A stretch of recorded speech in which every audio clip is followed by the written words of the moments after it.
Lyon, encrucijada europea de la francmasonería.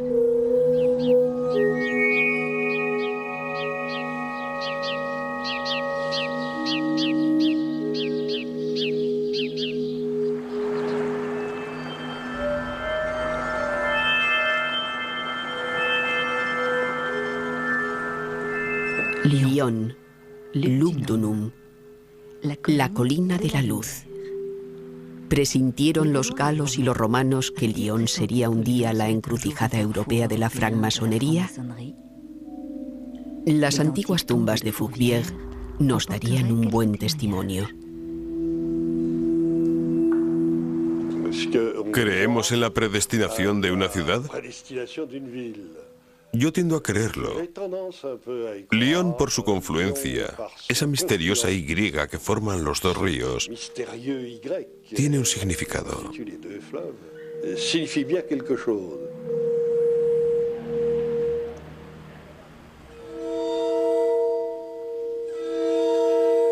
Todo comenzó en el Renacimiento. Lyon ve converger las ideas nuevas que surgieron en Europa, las del humanismo. Estas ideas eran la base de la francmasonería. Banqueros, negociantes, impresores se instalan en la ciudad. Son suizos, alemanes, genoveses y florentinos. La ciudad parece una ciudad italiana. Durante 6 meses al año, la corte de Francia reside en Lyon. En el equipaje de los italianos llegó un libro prestigioso. Fue impreso en Alde, en Venecia, y con numerosos grabados. Un libro de emblemas donde el pensamiento se construye mediante el diálogo de palabras e imágenes. El sueño de Polifilo.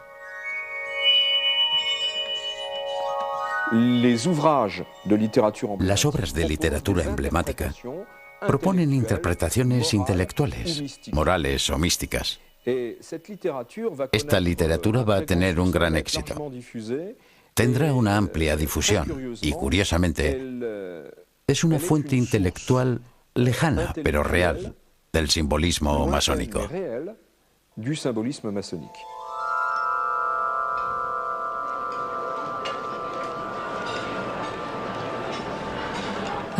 Rabelais llega a su vez a Lyon. Por supuesto, ha leído El sueño de Polifilo, el que lo ama todo. Escribe y publica Gargantúa, el que lo come todo, que con su apetito de gigante quiere probar todos los sabores y todas las libertades. En sueños, Polifilo había encontrado a la ninfa Telemí para que le guiara, una imagen de su propia voluntad. El mismo Gargantúa descubre la abadía Telem, cuyo lema es «Haz lo que quieras». La abadía de Telem es un bello ejemplo de humanismo, de utopía de hombres fraternales, que crea un espacio de libertad, un espacio de palabras, un espacio de búsqueda, un poco a semejanza de lo que serán las logias. En suma, un espacio filosófico, una escuela del hombre.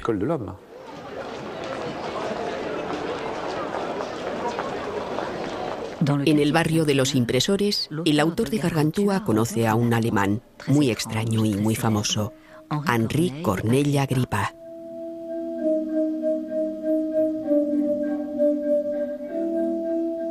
Intrigado y divertido, Rabelais le transforma en Trippa, a quien va a consultar Panurge. Pero Agrippa no es un charlatán. Explora lo oculto y la magia para comprender mejor el mundo en todos sus aspectos.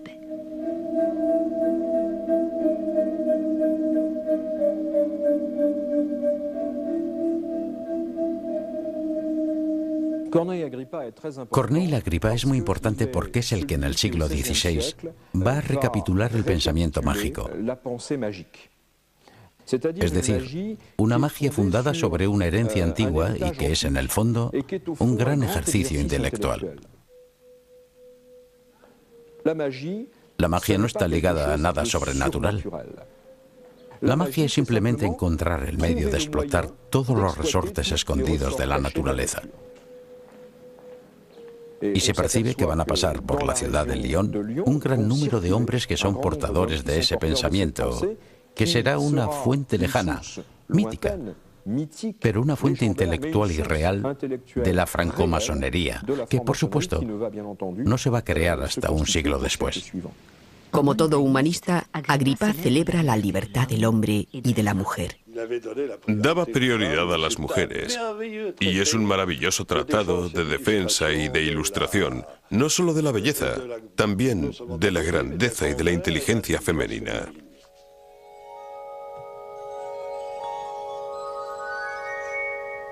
La vida cultural es muy importante, mucho más importante que la de París, por ejemplo. Hay mujeres que escriben y que se empeñan en escribir. Hay una que no es muy conocida y que se llama Jeanne Floré. No se sabe mucho de ella, solo que escribió cuentos al estilo de Boccaccio. Pero hay otras muchas más famosas, como por ejemplo Renée Duguillet, que es la Delí de la gran obra de Maurice Hebert. Pero evidentemente la más conocida es la Belle Cordier, es decir, Louise Lavée. Louise Lavée canta al amor, por supuesto al amor físico, sensual, pero también al amor como una comunicación de los espíritus. Son mujeres burguesas que reivindican tener el derecho de ocuparse no solo de las letras, sino también de los asuntos públicos, de las ciencias. Pero en estas mujeres del siglo XVI, esta reivindicación no tiene una forma agresiva, solo reivindicativa. Eso es cierto, pero al estilo de hemos reconocido, sentimos que somos lo mismo que los hombres y que no hay ninguna razón para que no hagamos las mismas cosas que ellos y tal vez podamos ver todo un poco mejor. A la masonería le costará cierto tiempo admitir este tipo de cosas. En Lyon se construye la utopía. Y sin duda es la arquitectura la que la traduce mejor. Como por casualidad, es en Lyon donde nace uno de los más grandes arquitectos de la época, Philibert Delorme, y es en Lyon donde comienza sus primeras obras. Philibert Delorme habla de lo que es el arquitecto y hace de él un retrato extraordinario y sorprendente. Dice que, por supuesto, el arquitecto debe saber edificar, conocer la geometría, las matemáticas y lo que hoy llamaríamos la resistencia de los metales. Pero sobre todo dice que el arquitecto debe estar versado en filosofía, en medicina, en teología, en astronomía, en meteorología. En cierto modo, a sus ojos, el arquitecto es mucho más que un gran técnico. El arquitecto es un nombre universal. Como una imagen de un gran arquitecto del universo. Para completar el prestigio de Lyon, solo faltaba Nostradamus. Atraído por la fama de los impresores de la ciudad, edita aquí sus Centurias, el libro más leído después de la Biblia. Nostradamus forma parte de un tronco común, el tronco común de los humanistas, de los grandes espíritus. La estructura de las profecías se puede decir que es un trabajo de arquitecto. Tienen un ritmo de cuarteta, de 4 versos, y después un ritmo de 100 cuartetas que forman una centuria y así seguido. Todo es una gran construcción. Pero esta fragmentación deseada implica algo que es casi ritualista. Y si ese texto sigue estando muy presente en el mundo desde hace 4 siglos y medio, es porque, en mi opinión, supo hacer la síntesis entre todas las religiones monoteístas. Una parte de la masonería, directa o indirectamente, bebió de las fuentes de la obra de Nostradamus en el espíritu de lo que quería ser Nostradamus, el famoso «Conócete a ti mismo», y a partir de entonces busca la respuesta de la pregunta que te has planteado. Pero desgraciadamente la respuesta a esta pregunta es más bien la intolerancia y la violencia.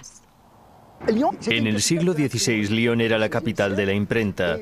Una parte de los impresores eran genoveses o suizos, que mediante los libros supieron difundir las ideas del calvinismo. En 1563, los protestantes toman la ciudad y son los amos durante un año. Son ellos los que baten ciertas estelas de la fachada de la iglesia de San Juan. En una ciudad profundamente católica, el protestantismo solo pudo expresarse con violencia. Sobre todo con la ayuda del siniestro barón de Adré. Promete a sus esbirros un tonel de vino por cabeza de ángel abatida. El fin de una edad de oro. Lyon y toda Europa se desgarran en nombre de la fe en Cristo. Lo que quiere decir que todo pensamiento fundado en la búsqueda y en la voluntad de descubrir nociones o ideas nuevas es por fuerza sospechoso. La menor de las prudencias es intentar reagruparse con una mínima discreción. Encontraremos esta noción en la masonería, que no es una sociedad secreta, sino que evidentemente es una sociedad discreta. Entre estas sociedades discretas, aparece a principios del siglo XVII el movimiento misterioso de la Rosa Cruz, que llama a una especie de república de Europa liberada de conflictos religiosos. Todo humanista aspira a conocer a los miembros de esta Rosa Cruz, y ese es también el deseo del joven lionés Baltasar de Monconis. Acaba de terminar sus estudios en Lyon en el Colegio Jesuita de la Trinidad, hoy el Instituto Ampère. Es el hijo de un regidor de la ciudad. En 1630, Baltasar de Monconis parte a recorrer Europa y el Mediterráneo.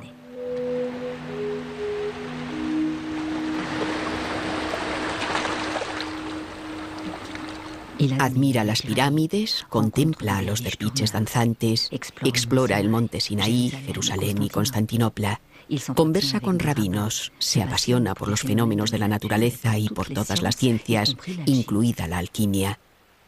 Después se dirige a Inglaterra, frecuenta la sociedad de numerosos eruditos, Boyle, Hobbes y Robert Moret.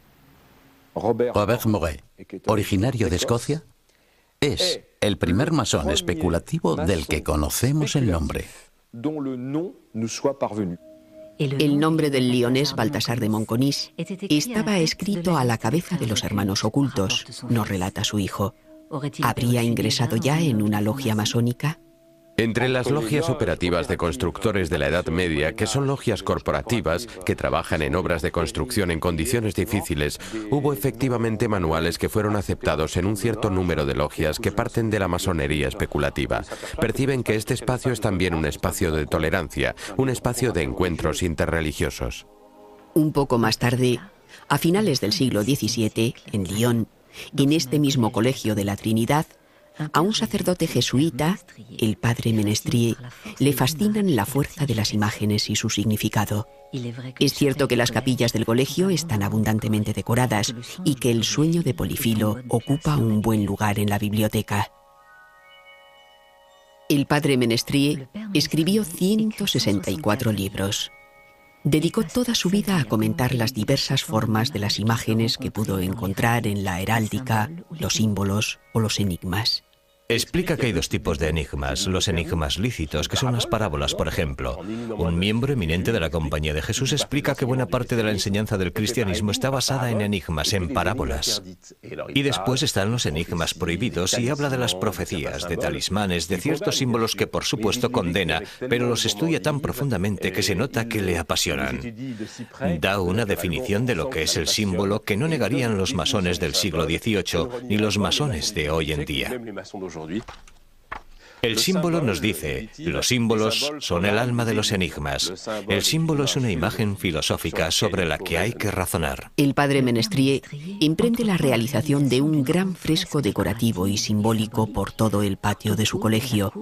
En un pequeño libro describe su deseo de hacer del Colegio de la Trinidad un lugar utópico y ejemplar, el templo de la sabiduría abierto a todos los pueblos. Como por casualidad, la primera descripción de este gran fresco es la construcción del Templo de Salomón.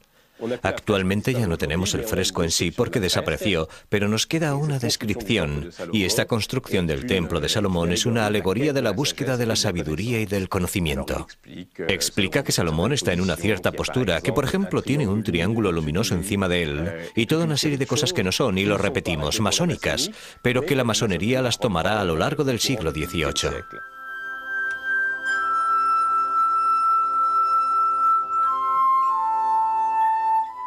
Este hermoso plato es muy instructivo.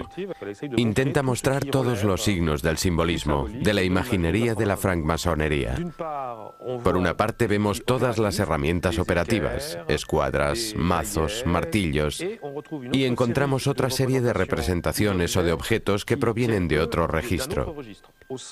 En el centro vemos la representación de un templo que hace referencia al Templo de Salomón, además de las dos grandes luminarias que se podría decir son el Sol y la Luna y que evidentemente simbolizan algo referido al orden celestial, una cierta cosmogonía con una estrella y también al lado un delta que digamos que es un símbolo espiritual.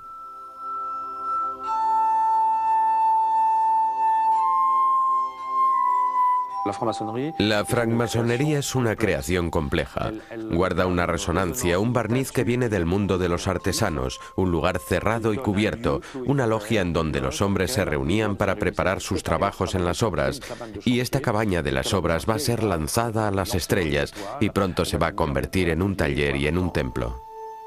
4 logias de Londres se reúnen en 1717 para formar una gran logia, la Gran Logia de Londres. En el año masónico 5723, es decir, el año 1723, 2 pastores anglicanos definen la constitución de la masonería, Anderson y Desaguiliers. El duque de Wharton les remite al duque de Montagu.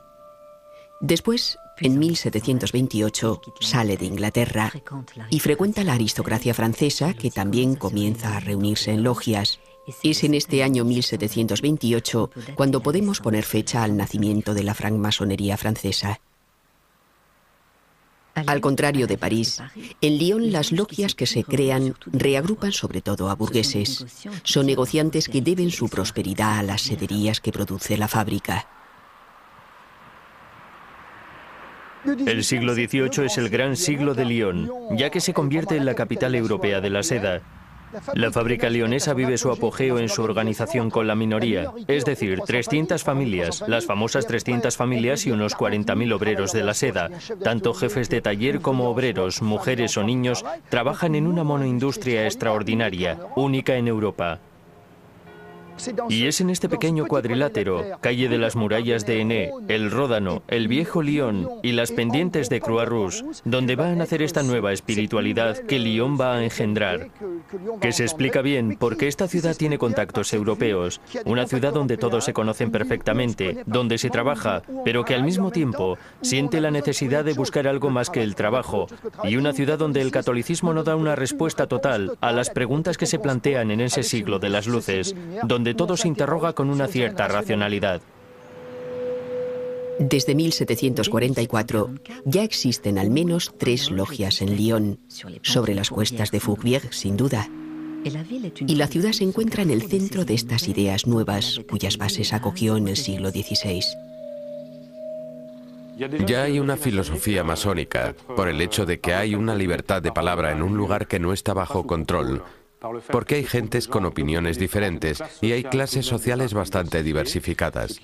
En una sociedad del antiguo régimen se da forzosamente una estructura polémica. Además, la fraternidad es un principio que empuja poco a poco a que la filantropía se ocupe tanto de las causas de la miseria como de la búsqueda de un remedio. Y en este sentido, a medida que las luces sean más fuertes, la masonería se politizará más. Es en Lyon, en febrero de 1750, cuando un italiano que se hará célebre en toda Europa da sus primeros pasos en la francmasonería, Giacomo Casanova. Es uno de los espíritus más lúcidos de su tiempo. Siente que hay una búsqueda espiritual que comienza a llegar por todas partes. Por lo que yo creo que hay algún acontecimiento en su vida, algo que le empuja a reflexionar sobre sí mismo, a tener una conciencia sobre su propia vida cada vez más aguda, una conciencia física, casi psicológica, una concepción del tiempo, es decir, de los momentos decisivos, de la ocasión, del reencuentro y, sobre todo, del valor. Eso nos hace entender que algo le había calado profundamente. Y usted ya conoce su lema, Sequere Deum, seguir a Dios. ¿Y Dios? ¿Quién es Dios? Es algo que aparece, que brilla, y a sus ojos a menudo bajo la forma de una mujer. Pero Él busca algo. Es un texto que hay que saber leerlo y descifrarlo. En efecto, cuenta su llegada a Lyon, y el resto sigue sin que Él se sienta obligado a hacer alusión a sea lo que sea. Lo que le interesa es su vida personal, no el destino de una comunidad visible, pero hay una que no es visible. Él está indicando algo.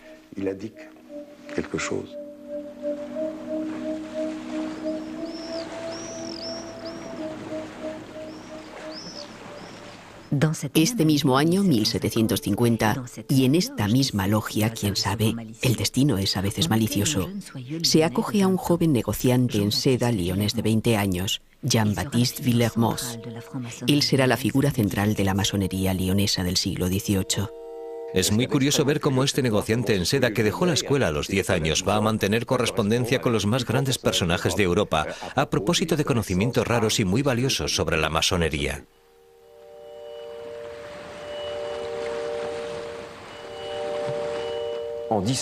En 1768, 18 años después de su iniciación, va a conocer a alguien que cambiará por completo su vida. Es un personaje enigmático, muy curioso, muy extraño, muy característico de los que podemos denominar como aventureros espirituales del siglo XVIII. Se trata de Martínez de Pasqually. Martínez de Pasqually está relacionado con una tradición cabalística, pero también bebe sus fuentes en la tradición mágica que proviene del Renacimiento. Y sobre todo, toma prestadas muchas de las ideas de Corneille Agrippa.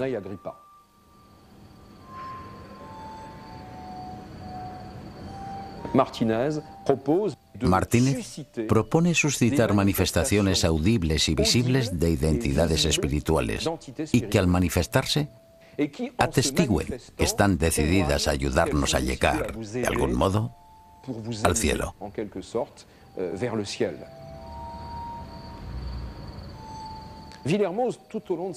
A lo largo de su vida, Villermoz solo tuvo un deseo: que estos entes se manifestaran. Pero ni vio nada ni oyó nada. Lo que sí hiciera falta serviría como prueba del extraordinario equilibrio psicológico de Villermoz, porque hubiera podido autosugerirse de alguna manera la presencia de estas entidades. No perdió jamás el sentido de la realidad, y antes de juzgar quería conocer lo que hace, especialmente cuando conoce los nuevos sistemas masónicos. Quiere estudiarlos de inmediato, y cuando los nuevos sistemas filosóficos llegan a Lyon, enseguida quiere participar en ellos. Nuevos sistemas filosóficos y masónicos. Dios sabe si era así. Pues la mayor parte estaban inspirados en el prestigio y el noble ideal de la caballería, tal como se soñaba que era en la Edad Media y tal como la representará el pintor Marius Granet. La implantación de la imaginería caballeresca en la francmasonería es bastante legítima, ya que tanto para la caballería como para la masonería, la beneficencia, el interés por el prójimo es algo muy esencial. El nombre de las logias de Lyon muestra que celebraban con constancia la amistad y la filantropía. Pero Villermoz se entera de que en Alemania se desarrolla con gran éxito un sistema masónico, la estricta observancia templaria. Se dice que es la heredera de los caballeros templarios, que según la leyenda habrían sobrevivido en Escocia tras ser condenados por el Papa y Felipe el Hermoso. Afortunadamente habían desaparecido y pudieron proyectar sobre los templarios muchas cosas que no se hubieran podido hacer con las órdenes de caballería, que todavía existían. Y eso es lo que va a hacer la masonería del siglo XVIII. Va a restituir una caballería espiritual que sea un instrumento para la búsqueda. Villermoz introduce en Lyon este sistema masónico templario rectificándolo profundamente. Lo convierte en un rito escocés rectificado. Va a tener una idea genial. Va a tomar el armazón de la estricta observancia templaria y va a llenar este armazón con el pensamiento de Martínez de Pasqually. Una veintena de logias prosperan en Lyon. Forman parte del desarrollo de la ciudad sobre la margen izquierda del Ródano, que diseña el urbanista francmasón Morin. Es el lugar de todos los placeres y de todas las experiencias. Los hermanos Montgolfier, masones, prueban en Lyon sus aerostatos.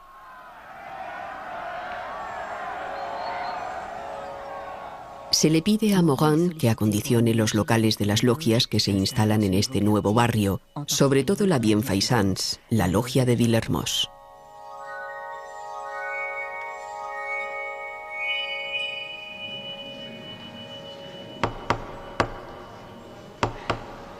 La francmasonería se asienta como un contrapoder.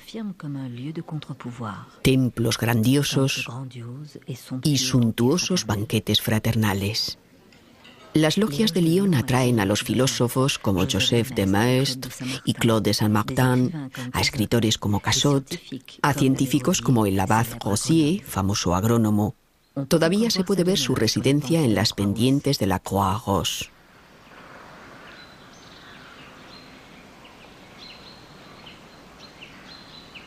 Es también la época en la que se efectúan las primeras pruebas de electricidad a través de los fenómenos del magnetismo. Mesmer, francmasón austríaco, es famoso en toda Europa por sus curas magnéticas. Evidentemente pasa por Lyon.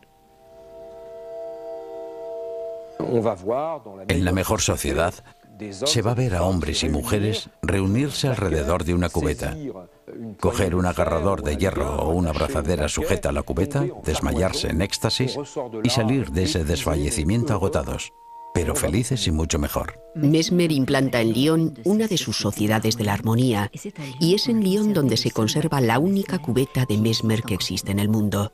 Llena de vidrio triturado y de limaduras de hierro, se dice que esta cubeta concentraba el magnetismo universal, el de los metales y el de los seres vivos, el magnetismo animal. La música de la armónica de vidrio amplificaba la circulación del fluido magnético.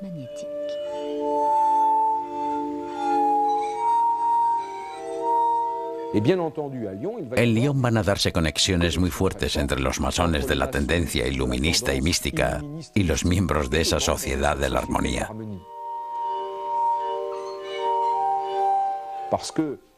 Porque el magnetismo animal de Mesmer era para muchos de ellos como una manifestación tangible de esta dimensión inmaterial que busca se manifieste a través de su recorrido espiritual.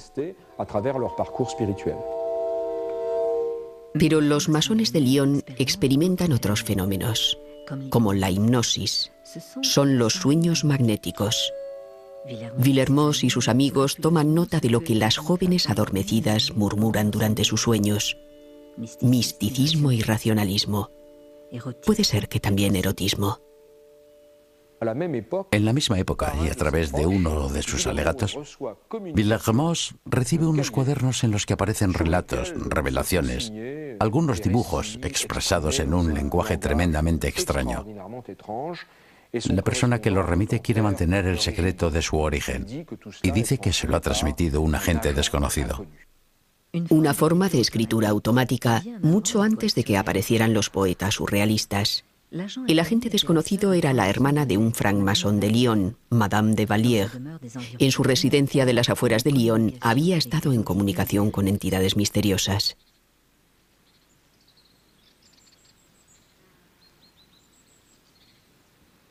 Se puede decir que el objeto de su búsqueda era muy claro. Era una especie de salvación a través del contacto con la divinidad. Experimentando ciertas cosas, se encontraron con otras muchas, y desde este punto de vista pudieron ser los precursores del descubrimiento del inconsciente, o del descubrimiento de las dimensiones oscuras del hombre. Esta efervescencia de Lyon atrae aún más a otras personalidades extranjeras. Cagliostro, el Joseph Bálsamo de Alejandro Dumas, llega a Lyon en 1785. Descartado por Villermoz, seduce a los hermanos de otra logia, la Sabiduría, que da origen a la Sabiduría Triunfante. Esta se instala en el barrio de los Brotteaux. Como consecuencia se habilita la villa de Morane. En esta logia, Cagliostro funda su nuevo sistema masónico de inspiración egipcia, abierto a hombres y mujeres. Cagliostro se prevalece del título de Gran Copte. Este Gran Copte no será una forma imperfecta, corrompida de decir copto, ya que en efecto Cagliostro parecía profesar un cristianismo bastante curioso que tenía su relación con el lado arcaico del cristianismo copto. Por lo que la masonería egipcia de Cagliostro nos remite más a los elementos arcaicos del cristianismo de la iglesia copta que al Egipto de las pirámides y los faraones.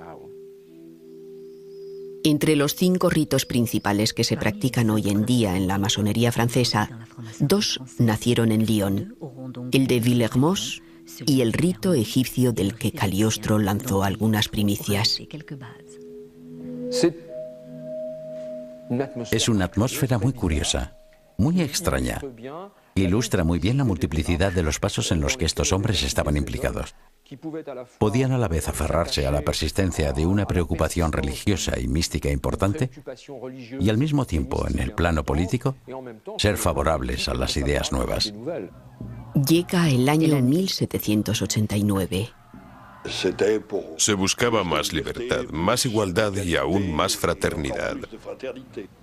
La masonería aplaudió la revolución de 1789 tanto en Lyon como en otras partes. Pero después las cosas se torcieron. Lyon, por un lado, va a rechazar el aspecto monárquico encarnado por Jacques-Invert Colomé, que no es un masón, y después a un personaje que se llama Joseph Chalier, y que es un elemento clave de la violencia extremista y exagerada de Lyon. Instaló en el puente Morane una guillotina, afirmando que se instalaba allí para que las cabezas caigan directamente al Ródano. Este Chalier será arrestado y llevado a prisión. Los monárquicos aprovecharán para crear en Lyon una especie de sublevación, de rebelión lionesa, ya que los lioneses no quieren ser rebeldes, solo quieren vivir en una especie de república moderada, a la lionesa. La Convención Montañar lo impedirá. Lyon será asediada y tomada el 9 de octubre de 1793. Esto traerá consigo una gran violencia que provocará 2000 muertos, guillotinados o fusilados, entre octubre del 93 y la primavera del 94. Entre ellos, más de 135 francmasones de Lyon, incluido el propio hermano de Villermoz. De los 75 miembros de la logia La Beneficencia, 20 son ejecutados. Un primer mausoleo rinde homenaje a las víctimas de la revolución. Y después, debido a la influencia aunada de la egiptomanía y de la masonería, se reemplaza por una pirámide que subsistirá hasta principios del siglo XX, antes de ser reemplazada a su vez por una capilla común que propicie el olvido.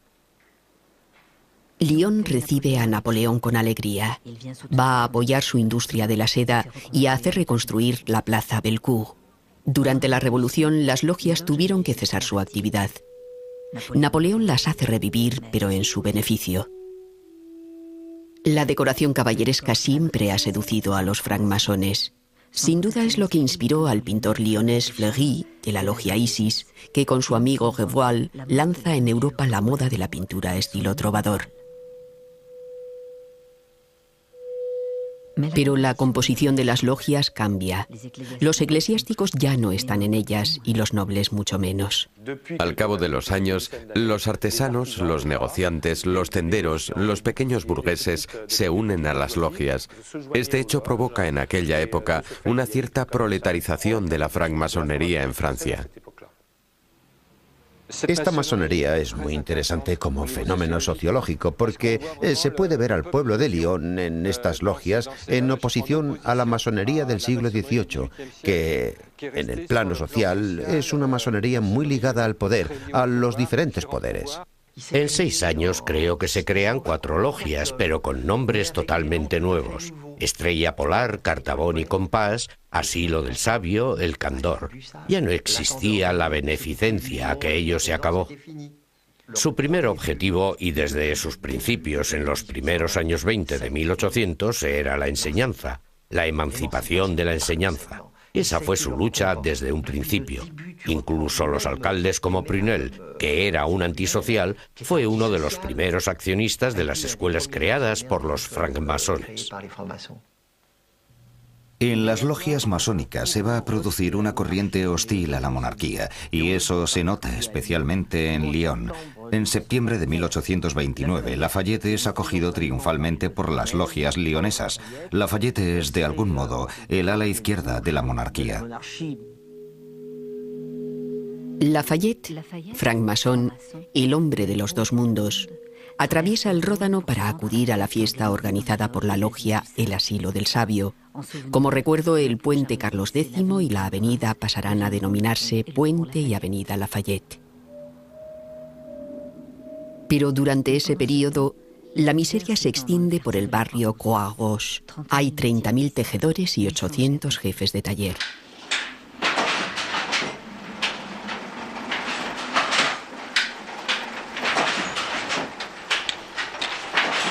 El descontento crece. Los precios caen. En 1831 estalla una primera revolución.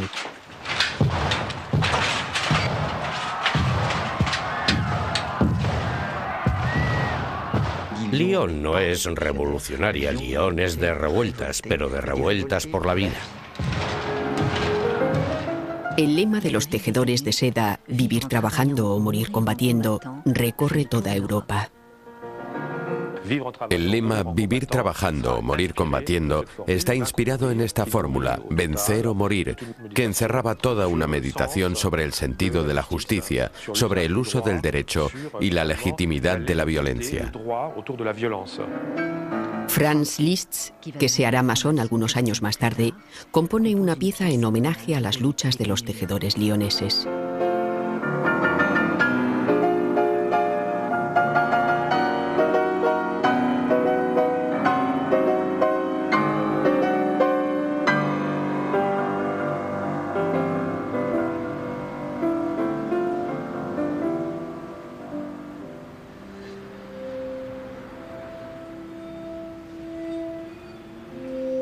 Francmasones lioneses como Chanet, Bon, Kaufmann, Berthelon y otros muchos se pondrán del lado de los tejedores de seda de Croix Rouge.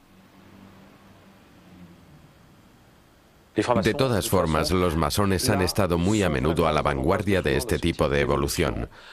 Los encontramos a la cabeza de pequeños complots republicanos, de agitaciones para simplificar, y los encontramos en la lucha por la libertad de prensa que quiere imponerse en aquella época. Los diarios más importantes son El Eco de la Fábrica y La Espigadora, y en ellos ya había francmasones. Marius Chastain puede que recordara el símbolo de la igualdad cuando escribió: sí, yo soy el nivelador, pido una igualdad de bienestar que eleve al pobre al nivel del rico.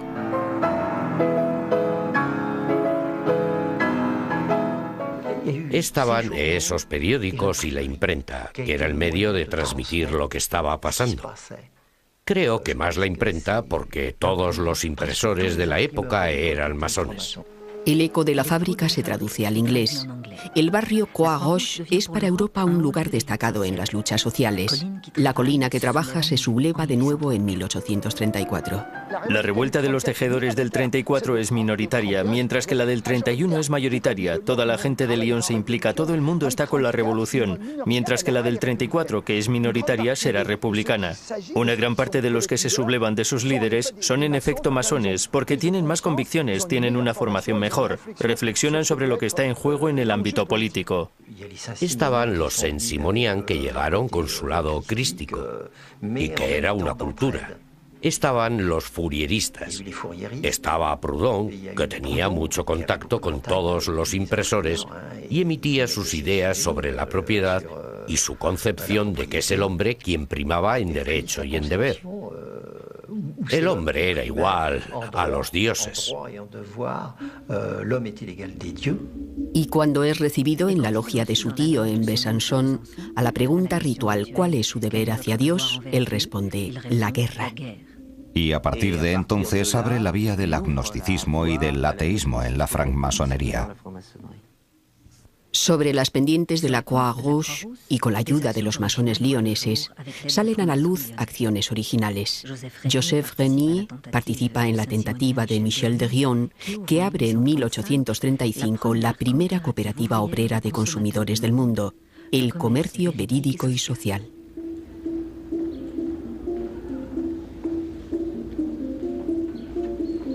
Joseph Régnier, de la logia de rito egipcio La Benevolencia, participa en todas las experiencias en las que está implicada la masonería: cooperativas, fourierismo, mutualismo, ensayos sobre economía, magnetismo, teatro, música numerada.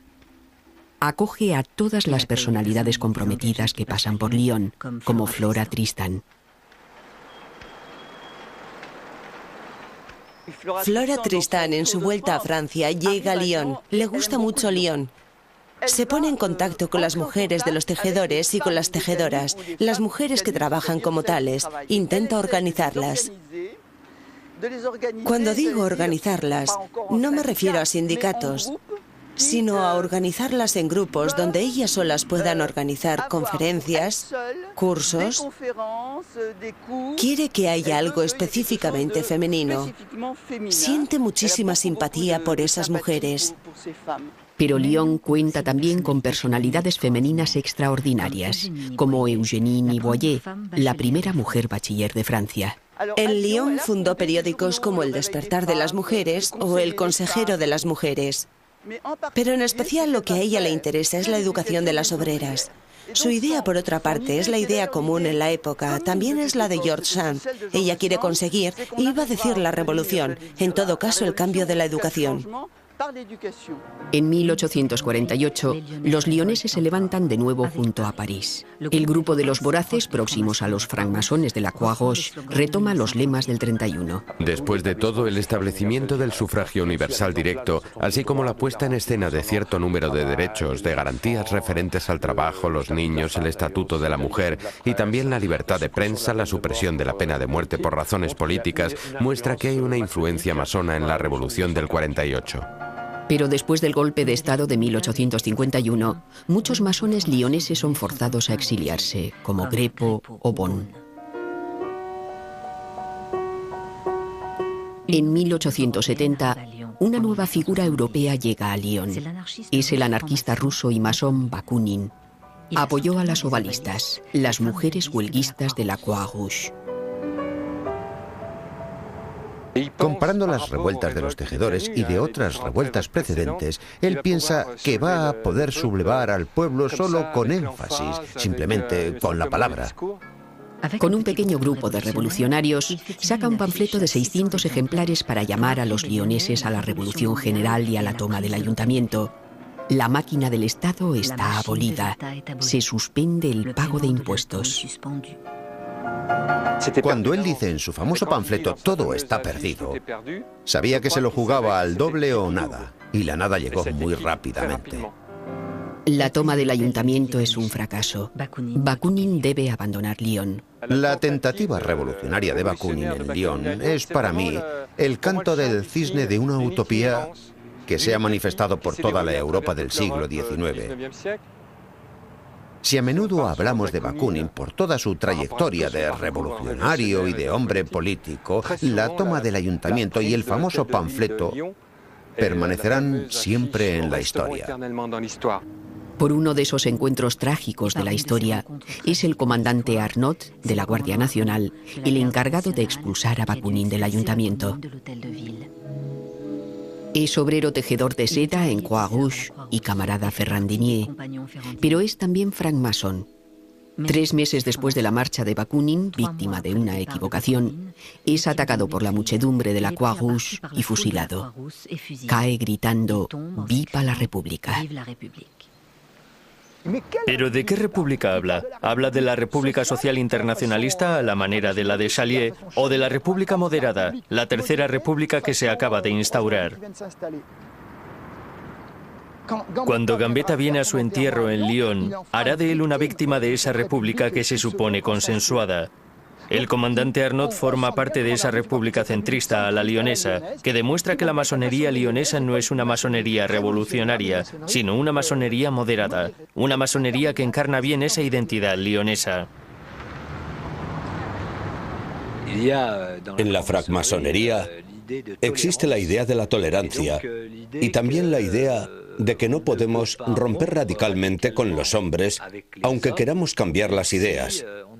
Y creo que esto es lo que caracteriza a los alcaldes masones de aquella época. Hénon, Termes, Vitet, que son a la vez hombres progresistas que huyen de los extremos, pero que, al mismo tiempo, desean la reforma. Con Guelleton y Auganier, esta tradición de alcaldes francmasones seguirá hasta finales del siglo XIX. El templo masón de la calle Garibaldi es uno de los centros del pensamiento filosófico y político de la ciudad. La francmasonería lionesa se compromete decididamente en la construcción de la República porque parece que al cabo de esa maduración secular inevitablemente es la fundación cívica que asegura una mayor permanencia de esos ideales. La francmasonería lionesa se implica como otras en el establecimiento del régimen republicano y en ese camino choca desde hace decenas de años con la existencia de una iglesia que reacciona mal ante esas evoluciones, que rechaza que se ponga en duda su autoridad social. En Lyon, Monseñor de Bonald se muestra especialmente activo.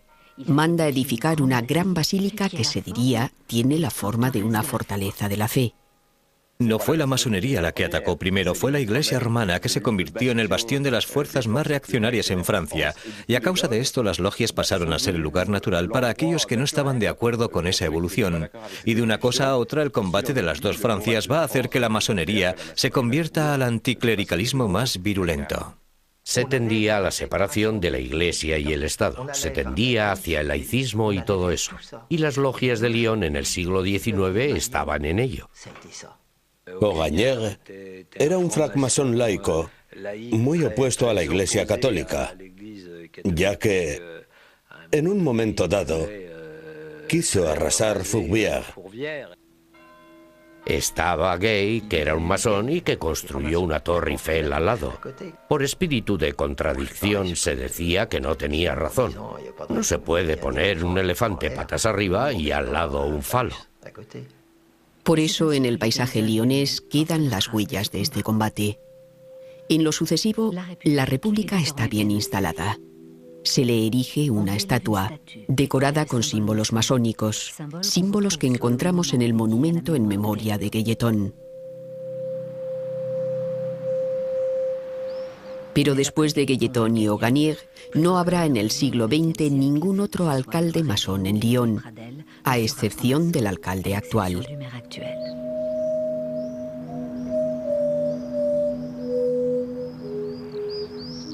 Ciertos masones van a comenzar a interrogarse sobre la naturaleza de la masonería. Se dicen, bien es cierto que la masonería es la república, pero no es solo la república.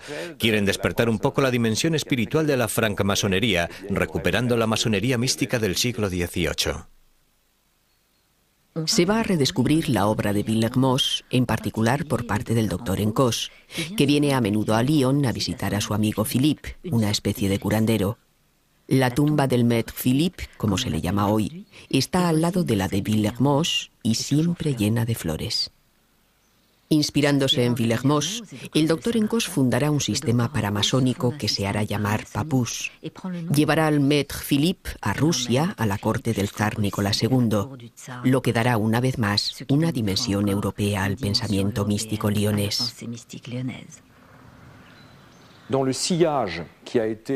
la estela iniciada por Papus y por el maestre Philippe, toda una tradición va a volver a investir a la ciudad de Lyon, con un particular Joanny Bricot y su sucesor Constant Chevillon. De manera que a través de las vicisitudes de la historia, el hilo de una cierta tradición mística y ritual en Lyon no había quedado cortado del todo. Constant Chevillon fue asesinado por la milicia en 1944.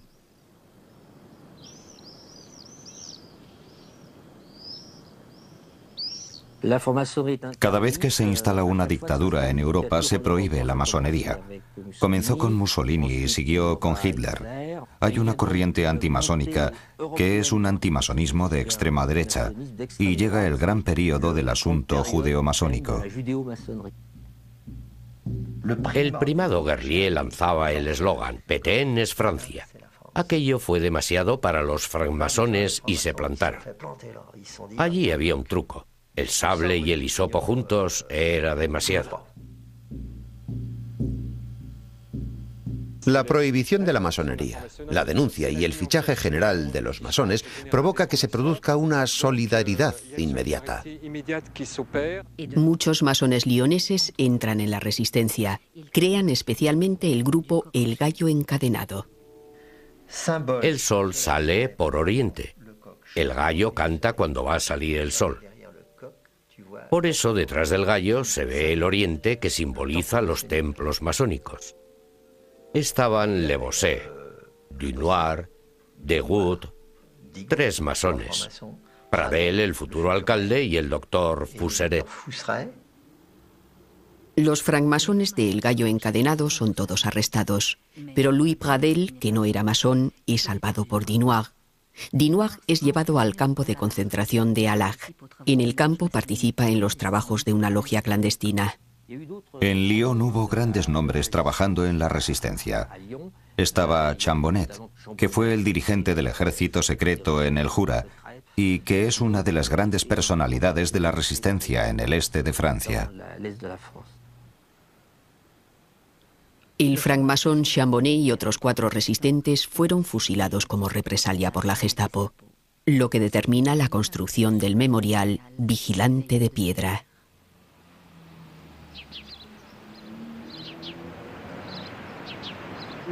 La masonería se inscribe desde entonces en los genes de la historia.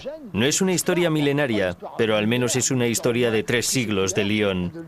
Y yo creo que impregna el funcionamiento de esta ciudad. Yo creo que hay una verdadera fuente, un verdadero crisol de humanismo en Lyon, que cierto número de reformas profundas nacieron en Lyon.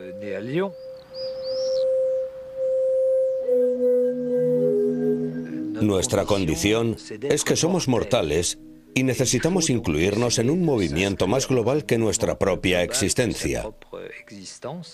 Este movimiento más global puede ser precisamente la confianza en la humanidad, en el progreso del hombre, en su superación perpetua. Y esto explica con creces mis 2 compromisos, el socialista y la francmasonería.